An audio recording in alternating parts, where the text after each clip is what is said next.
ემიგრანტებს ხმის მიცემის უფლება ჩამოართვეს ფაქტიურად, რადგან უთხრეს, რომ ხმის მიცემა თუ გინდათ საპარლამენტო არჩევნებში 4 წელიწადში ერთხელ ჩამოდით საქართველოში და აქ მიეცითო.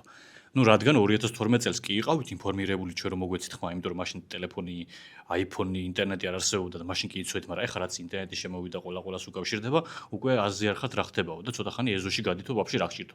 გაგაშტერათ მაგ TikTok-მაო თქვენო. ასე უთხრა ემიგრანტებს თავრობა. ამ ინფორმაციის გავრცელების მერე ჩემოწმა კაცმა ამერიკა გერმანიიდან მაგენი ხوار გაგიჟდნენ შიქ ხوار აქვს მაგას. მეთქი შენ ხوار გაგიჟდი ბიჭო. წესიერად ილაპარაკე. ჩამოდი აქ შეისწავლე ადგილზე რა გამოყენებულებიც არიან და მე რეაგინე მეთქი. მინდომ ახლა იქიდან ლანძღვა. ვითომ იცის რამე. მოკლედ 4 წელიწადში ერთხელ ჩამოდითო რა, ემიგრანტებს უთხრეს. იმიტომ რომ მესმის ამ თავრობისაც. ეხლა იქ უბანზე უნდა დააყენო ძველი ბიჭები. იქ კიდე ევროპაში საათში 12 ევროა მინიმუმ ანაზღაურება.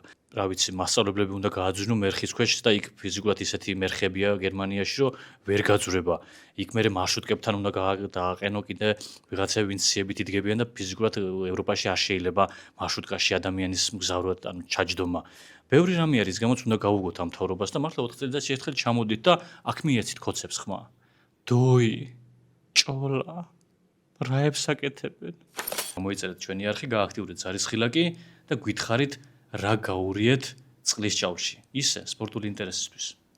დიდი მადლობა.